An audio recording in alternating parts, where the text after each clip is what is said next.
Gabriella Lane didn't see the man until it was too late. Her coffee cup collided with his chest, and a splash of scalding caramel macchiato stained his crisp white shirt. Oh my God. I am so sorry, she gasped, her cheeks flushing as her hands fluttered uselessly, napkins clutched between her fingers. The man stood still, glancing down at the spreading stain on his shirt, then slowly back up at her. His face was unreadable, sharp jawline, dark brown eyes that didn't blink, and a quiet intensity that made her stomach twist. He wasn't yelling, he wasn't even frowning, he was just frozen. I swear, I didn't see you. This was completely my fault, she said in a rush.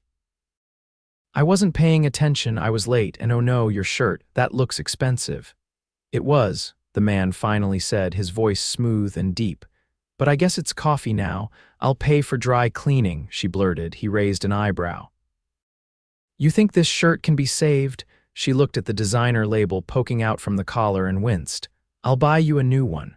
Now he actually laughed. It was low and amused, not mocking, just surprised.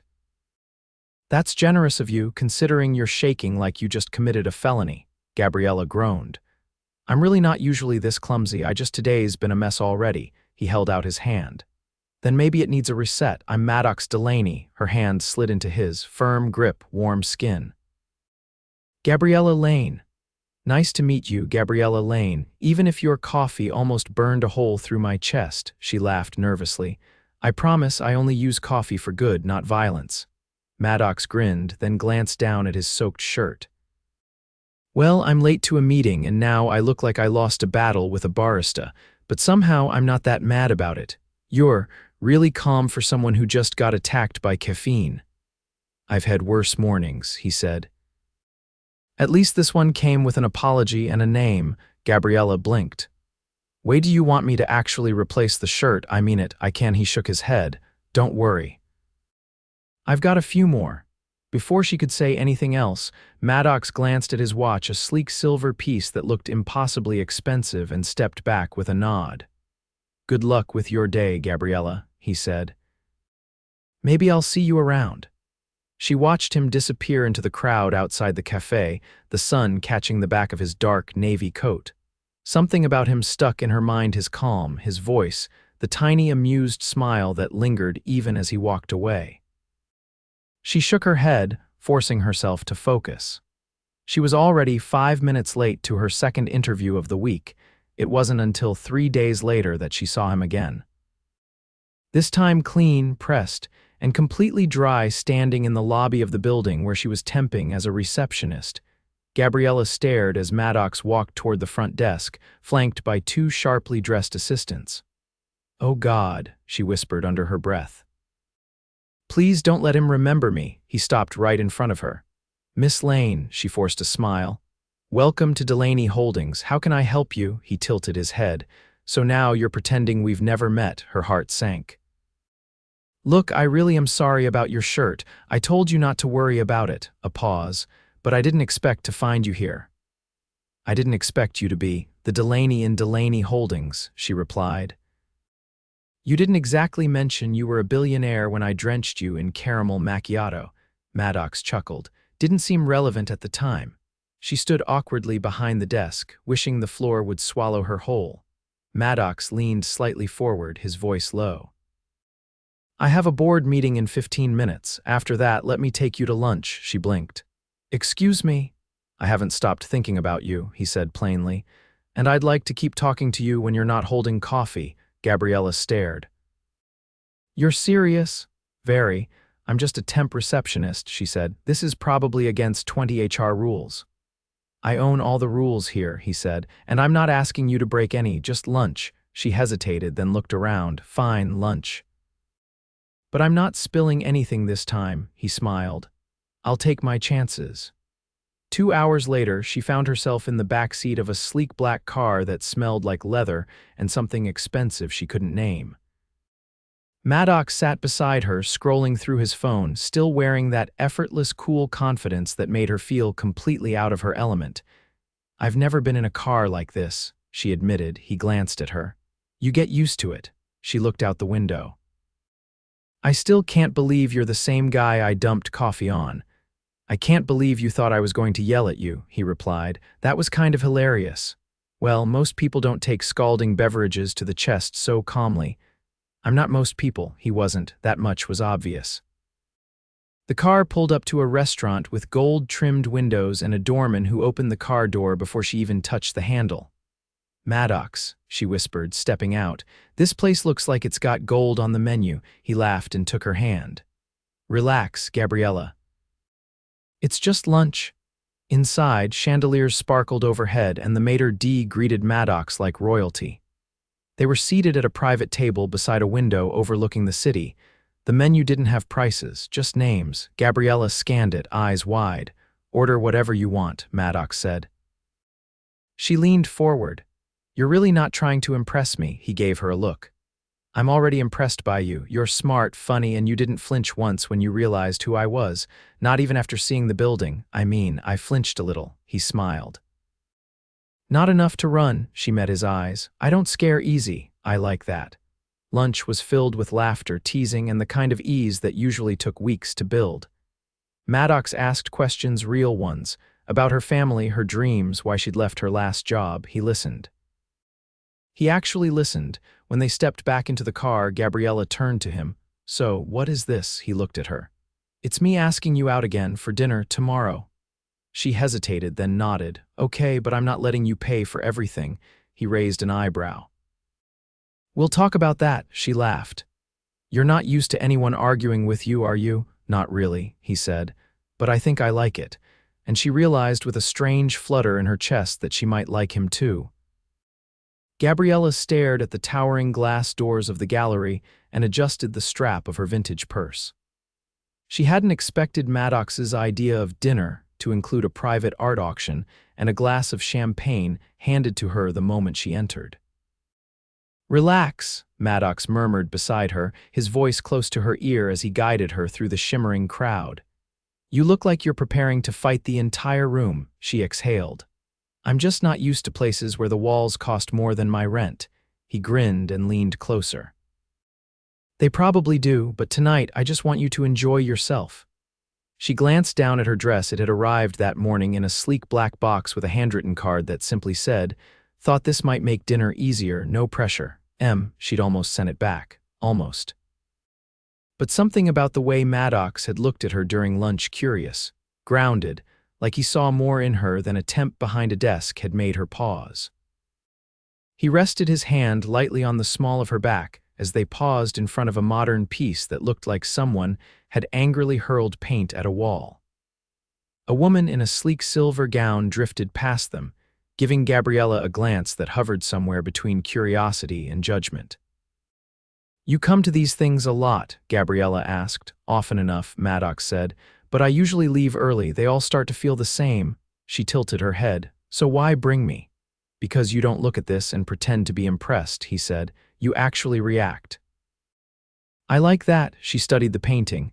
I think it looks like a tantrum, an expensive tantrum. Maddox laughed, a low, genuine sound that turned a few heads. See, honest, that's rare around here. A woman with meticulously styled auburn hair approached, her voice syrupy.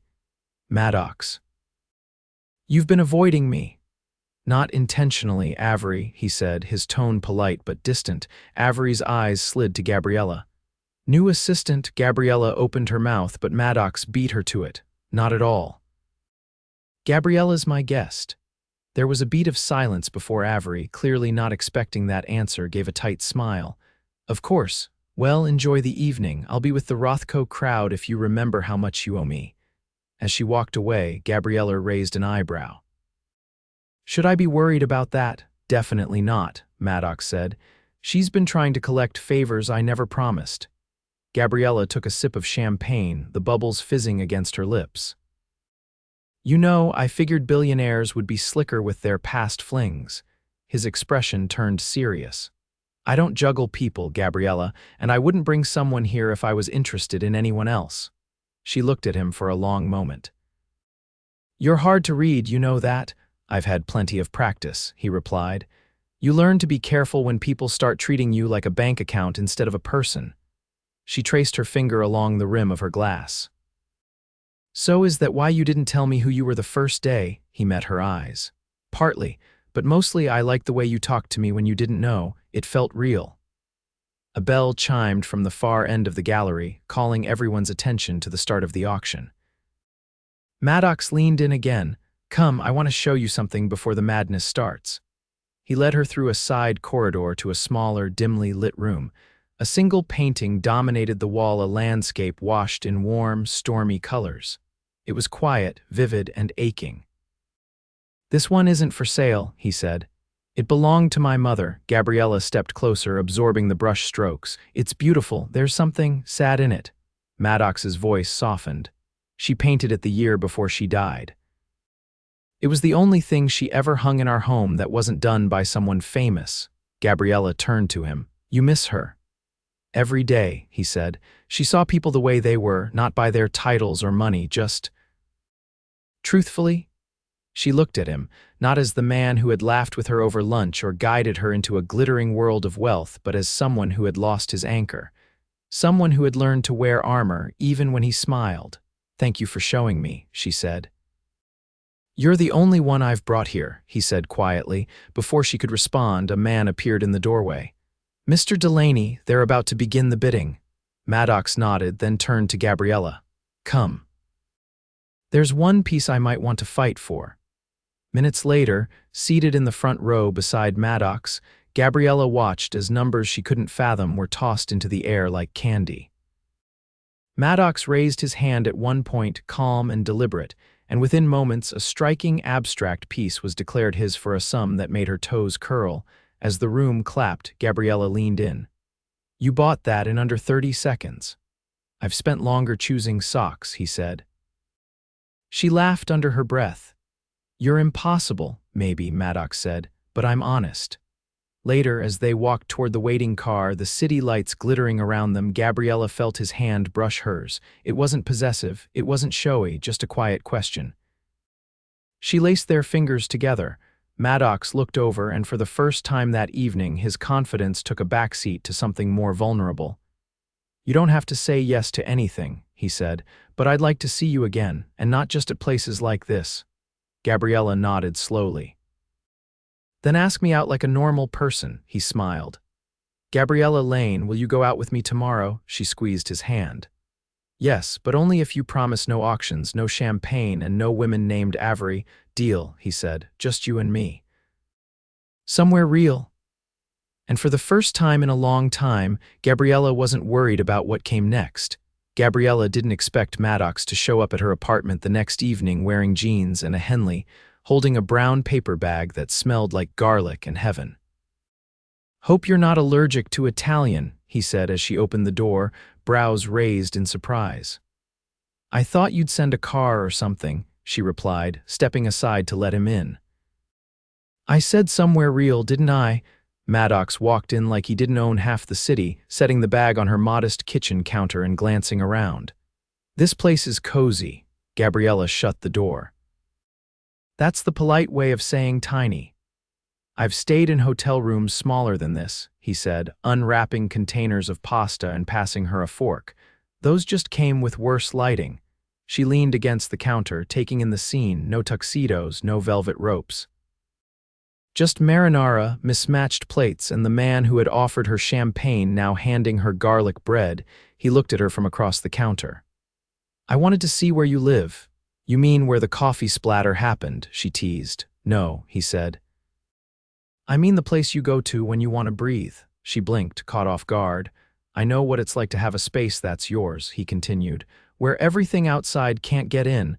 You don't seem like someone who ever needs to hide. That's the trick, he said.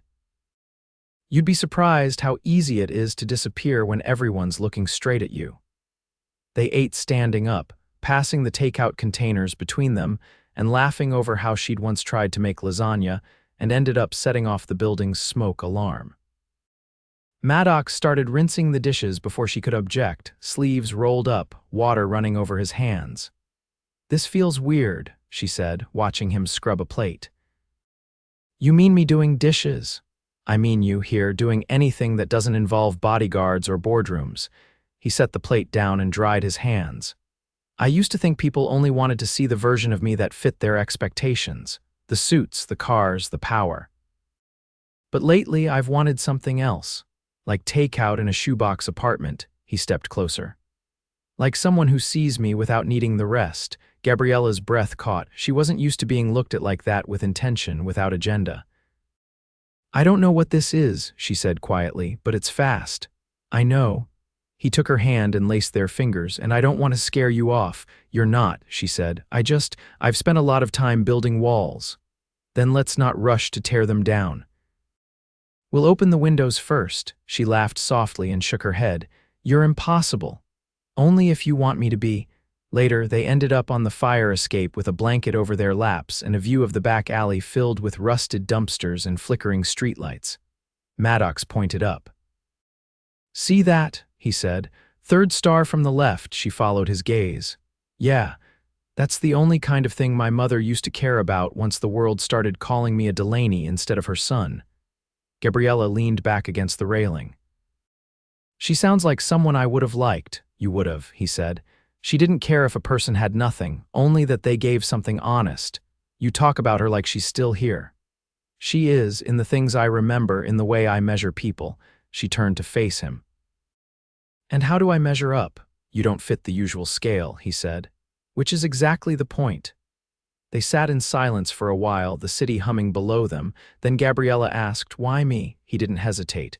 Because you looked at me like I mattered when you had no reason to. And now that you know more, you still don't treat me any different. I don't care about your money. I know. That's why I trust you with all of it. She gave him a look. That's a little dramatic. I'm not trying to be dramatic. I'm trying to be clear. His expression softened. I've had people try to buy my time, my attention, even my name, but you never asked for a thing. I asked you not to spill pasta on my floor, he laughed. True, but aside from that, Gabriella smiled. I just want you to keep being real, no suits, no auctions. Just this. Maddox leaned in, brushing his thumb along her cheek. Then I'll give you this every time. When he kissed her, it wasn't staged or perfect. It was warm, a little uncertain and real. Later, as he stood by the door, jacket slung over his shoulder, he paused. I have to leave town for a few days. Business, but I want to see you when I get back. You sure you won't forget me once you're back on your jet? Impossible, he said. You ruined my favorite shirt and replaced it with something I didn't know I was missing. She closed the door after him, heart thudding, unsure what scared her more, the speed of it all or the way she didn't want to slow down. Gabriella opened her front door on Saturday afternoon and froze. Maddox stood on the landing, holding a battered shoebox under one arm and a bouquet of white tulips in the other. He looked more relaxed than she'd ever seen him. No tailored coat, no polished shoes, just a faded navy hoodie and jeans worn soft at the knees. I was going to call, but I figured this might be better, he said. She stepped back to let him in, eyes flicking to the box. What's in that? He held it up. My mother's recipes. I found them while I was in Florence. Thought maybe we'd cook. Gabriella blinked. You were in Italy, just for 2 days. There's a vineyard there I needed to finalize a deal with, but I had time to stop by her old apartment. My cousin still keeps it. You flew across the world and came back with a cooking box. I told you I don't forget people, he said, setting the box gently on her counter. She moved toward it, curiosity flaring. Inside were index cards yellowed with age, all written in looping cursive. Some had stains on the corners, tomato, oil, maybe wine. You brought these all the way here, she asked. I brought them home, Maddox said. She used to say that food was the only way to make people listen to each other. Gabriella picked up a card labeled chicken with lemon and rosemary. Did you ever make any of these? I stirred things while she cooked, mostly just got in the way. She met his gaze. Well, let's hope you've improved. If not, I'm ordering backup pizza. They cooked in tandem, awkward, uncoordinated, and completely in sync. Maddox peeled garlic with exaggerated caution, and Gabriella taught him how to zest a lemon without removing half the skin. The kitchen filled with warm, citrusy air and the sound of clinking utensils. You remember what she was like when she cooked? Gabriella asked as she stirred the sauce. She hummed the same song every time, Maddox said. It wasn't even a real tune, just a pattern she made up. Said it kept the food from burning. They sat down on the floor with their plates because the table was still covered in recipe cards, and Maddox raised his fork like a toast. "To not burning anything," he said. "To second-degree success," Gabriella added, taking a bite. "Okay, wow. We didn't ruin it." "I'm shocked and slightly proud." She nudged his knee with hers. "You've got flour in your eyebrow. You've got sauce on your shirt." They looked at each other for a long moment, then Gabriella said, "I keep waiting for this to fall apart." Maddox set his plate down. "Why?" "Because it doesn't make sense. You live in a world I don't even know how to navigate. I rent my furniture monthly." He leaned forward. "I don't care about any of that. But you should. You have investors, foundations, people who expect you to marry someone who knows what a hedge fund actually is." He smiled, not with amusement, but with something steadier. "I've done the expected thing for too long. I want what's real." Gabriella hesitated. "What if I can't keep up?" "I'm not asking you to," he said. "I'm asking you to keep walking beside me." There was something in his voice, quiet, grounded, that made her believe him. She nodded once, then stood and gathered the plates. As she rinsed them, he came up behind her, wrapping his arms around her waist. "Come with me to the gala next weekend," he said. She turned in his arms. "A gala?" "It's for the literacy fund my mother started before she passed." "I've never brought anyone." "Are you sure?" "I want the people in my world to see you," Maddox said. "And I want to see you there with me." She exhaled slowly. "Okay, I'll go." The night of the gala, Gabriella stepped out of the car in a midnight blue dress Maddox had commissioned just for her. The designer had shown up at her apartment with sketches and swatches, and Gabriella had nearly fainted when he'd referred to Maddox as our most private client. The ballroom was a swirl of gold chandeliers and violin music. Maddox kept her close, one hand gently resting at the curve of her back, his presence steady and sure. People stared. Some were curious, others surprised, but no one dared speak above a whisper. Maddox didn't flinch once. He introduced Gabriella to board members, donors, even a few senators. When the formalities were over, he led her to the edge of the dance floor. "I should warn you," she whispered. "I haven't danced since my cousin's wedding, and I stepped on the groom's mother." He smiled and held out his hand. "Then let's see if I survive." They danced slowly, the crowd melting around them, the orchestra swelling into something timeless. "You could have had anyone here tonight," Gabriella said as they turned. "I do," he replied. "Exactly who I want." She looked up at him, her heart racing. "I think I'm falling in love with you." Maddox didn't blink. "Then let me catch you." He kissed her in the center of the ballroom, under a chandelier that glittered like 1,000 stars, and neither of them cared who saw. Later that night, back at her apartment, Gabriella stepped inside to find a small velvet box on her coffee table. Maddox watched her open it, a single gold key resting on a note.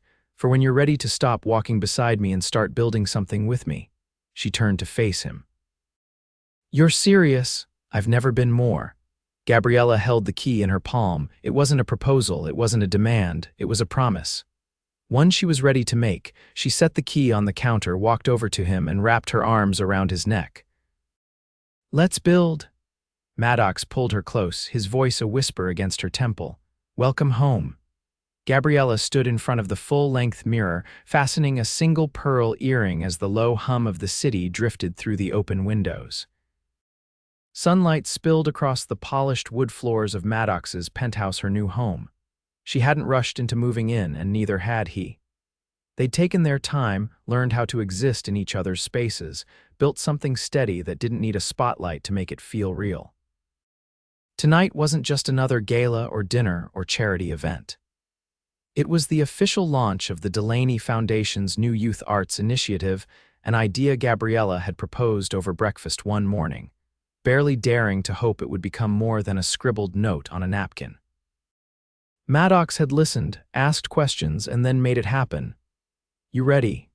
Maddox appeared in the doorway, adjusting the cuff of his jacket. His tie hung loose around his neck, the only sign he hadn't completely surrendered to perfection just yet.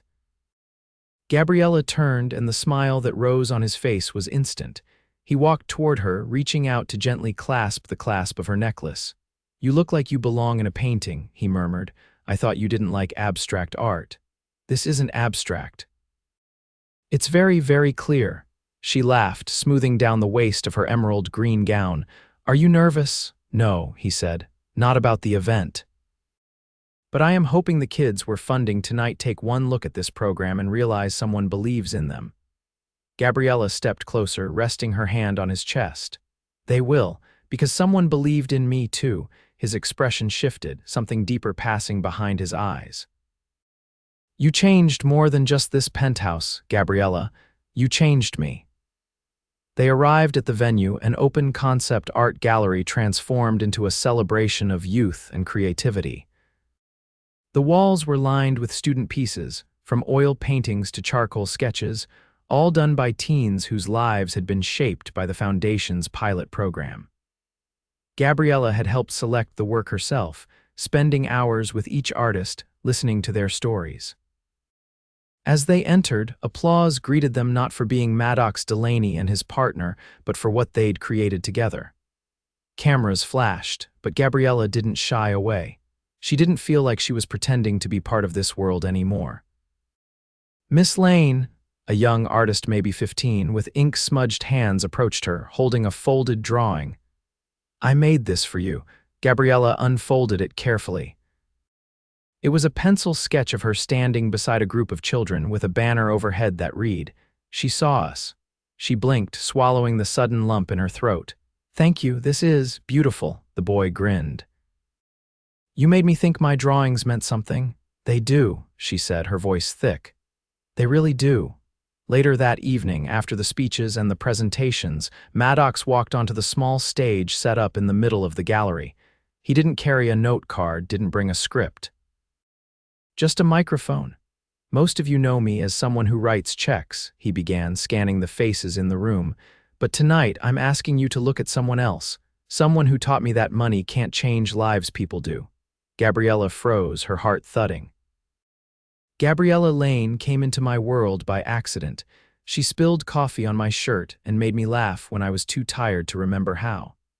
She told me the truth when everyone else told me what they thought I wanted to hear. And she believed in something bigger than either of us, a future for kids who have never had someone in their corner. The room was silent. She's the reason this program exists. She's the reason I remember why I started the foundation in the first place. And she's the reason I'm standing here now, not just as a CEO, but as a man who is finally whole. Gabriella's vision blurred. "I love you," Maddox said, still holding the mic but looking only at her. "And I can't imagine a life that doesn't start and end with you." The crowd erupted into applause, but Gabriella only heard the sound of her own heartbeat as he stepped off the platform and crossed the floor toward her.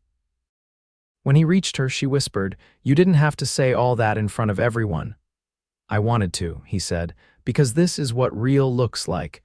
She touched his cheek, her eyes shining. "I love you too. More than I ever thought I could." He leaned in and kissed her, not for show, not for the cameras, but because it was the only thing that made sense. Months passed in a rhythm of purpose and peace. Gabriella took on a permanent role within the foundation, overseeing education outreach, while Maddox stepped back from the boardroom to focus on what mattered to him most, building a life that felt lived, not managed. One morning, she found him in the kitchen, barefoot, hair tousled, reading over a series of school proposals. "Do you ever stop working?" she asked, sliding into the seat across from him. "I'm trying to impress my boss," he replied, handing her a mug of coffee. She took a sip. "Still too strong. I'll never get it right. I'll keep drinking it anyway."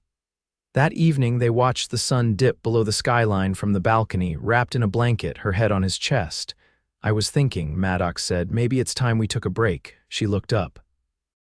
"From what?" "From the city, from events. Just a couple of weeks away, somewhere quiet." "Like where?" "There's this little place in the mountains," he said. "No cell reception, just trees and stars. I thought we could go and not be anybody but us." Gabriella smiled. "That sounds perfect." As the city lights flickered below them, she realized she wasn't standing in someone else's world anymore. She was standing in her own with him beside her. Their life wasn't built on glittering excess or fleeting moments. It was built on trust, on laughter, on the kind of love that didn't need to shout to be heard. They didn't need another gala, another grand gesture, another headline. They had what mattered, each other. Forever.